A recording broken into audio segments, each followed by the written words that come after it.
এই চোর ডাকাত এই বদমাইশ তারা চায় নির্বাচনটাকে বানচাল করতে। আপনি পিআর এর কথা আপনি নিজের স্বার্থ চিন্তা করলে হবে না। আপনি 1% 2% ভোট পেয়ে আপনি খুশি মতো আপনি একজনকে এক এলাকায় পাঠিয়ে দিবেন, সেখানে এলাকার জনগণ তাদেরকে চিনবে না, এটা আমাদের দেশের জনগণ কখনোই মানবে না। এটা তাদের এক ধরনের অযৌক্তিক দাবি নির্বাচনকে পেছাবার জন্য অথবা নির্বাচনকে বানচাল করার জন্য। তাদের সেখান থেকে বেড়ে আসতে হবে, কারণ বেশিরভাগ বিরোধী আন্দোলনে আমরা সবাই মিলে গণতন্ত্র উত্তরণের জন্য আমরা আন্দোলন করেছি, আমরা জনগণের ভোটের অধিকারের জন্য আমরা আন্দোলন করেছি।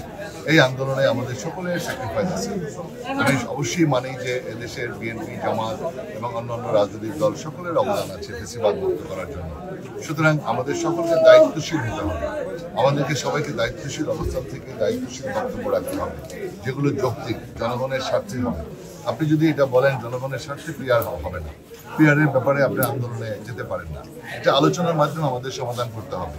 ঐক্যমত কমিশন রয়েছে, আমাদের নোবেল লরিয়েট মাননীয় প্রধান উপদেষ্টা উনি সিদ্ধান্ত নিয়েছেন যে নির্বাচন যে কোনো মূল্যের বিনিময়ে ফেব্রুয়ারির প্রথমার্ধে নির্বাচন হবে, আপনার রোজার আগেই নির্বাচন হবে। সুতরাং নির্বাচনের দিকে আমাদের সবাইকে এগোতে হবে এবং সেটা আলোচনার মাধ্যমে যে বিষয়গুলো আমরা একমত হতে পারি সেই একমত হয়ে আমরা দ্রুত নির্বাচনের দিকে এগিয়ে যেতে হবে।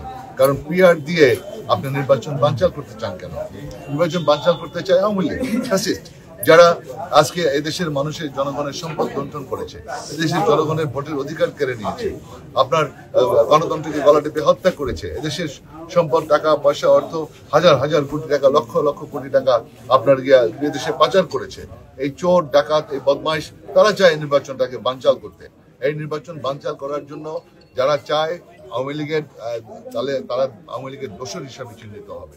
নির্বাচন বানচাল করা যাবে না। গণতন্ত্রের কোনো বিকল্প নাই, নির্বাচনের কোনো বিকল্প নাই। নির্বাচনের মাধ্যমে জনগণের ভোটে নির্বাচিত সরকারই আমাদের 65 অনুচ্ছেদে রয়েছে সংবিধানে, যে জনগণের প্রতিনিধিরা, নির্বাচিত প্রতিনিধিরা পার্লামেন্টে তারা নেতৃত্ব দিবেন। সুতরাং এখানে আপনাকে জনগণের প্রতিনিধি, জনগণের কাছে ক্ষমতা দিতে হবে। জনগণই তাদের নেতাকে নির্বাচিত করবে, যারা মেজরিটি পাবে তারা সরকার গঠন করবে। তাহলে পরে দেশে বিনিয়োগ বাড়বে, বিদেশি বিনিয়োগ বাড়বে, দেশের অর্থনৈতিক চাকা ঘুরবে, আমাদের দেশের আইন শৃঙ্খলার উন্নতি হবে। এখন এই মুহূর্তে আমাদের প্রয়োজন সকলে ঐক্যমতের ভিত্তিতে ফ্যাসিবাদ বিরোধী আমরা যারা আন্দোলন করেছি সকলের দায়িত্ব এই দেশকে গড়ে তোলা, এই দেশের অর্থ সম্পদ সবকিছু গড়ে তোলা এবং আপনার দেশের অর্থনৈতিক চাকা যাতে ঘুরে এবং আমাদের দেশের যাতে সাধারণ মানুষের নিরাপত্তা নিশ্চিত হয়, জনগণের জানমালের নিরাপত্তা নিশ্চিত হয়, সোশ্যাল সিকিউরিটি যাতে ডেভেলপ করে, আইন শৃঙ্খলা যাতে ডেভেলপ করে, সেদিকে আমাদের মনোনিবেশ করতে হবে। আমাদের জন্য একটা বিরাট চ্যালেঞ্জ। আমরা যারা ফ্যাসিবাদ বিরোধী আন্দোলন করেছি আমাদের জন্য চ্যালেঞ্জ, সরকারের জন্য চ্যালেঞ্জ, এই দেশের জন্য চ্যালেঞ্জ যে একটা সুন্দর গণতান্ত্রিক সরকার, নির্বাচিত সরকারই একটা শক্তিশালী সরকার হতে পারে। এই শক্তিশালী সরকারই পৃথিবীর সকলে আমাদেরকে গুরুত্ব দিবে, সকলে বিনিয়োগ করবে, তখন আমাদেরকে গুরুত্ব দিবে, আমরা দেশকে সামনের দিকে এগিয়ে নিয়ে যেতে পারবো। আদারওয়াইজ সম্ভব না। এই জন্য কোনো বিভেদ দেখা যাবে না। আমাদের ভিতরে ফ্যাসিবাদ বিরোধী আমরা যারা ছিলাম, আমাদের ভিতরে বিভেদ হলে পরে সেখানে আওয়ামী দোসররা, আওয়ামী লীগরাই আপনার ফ্যাসিস্ট, তারাই সুবিধা পাবে। এটা আমাদের সকলকে মাথায় রাখতে হবে। প্রত্যেকটা নেত্রী যার যার অবস্থান থেকে তাদের এটা সিদ্ধান্ত নিতে হবে।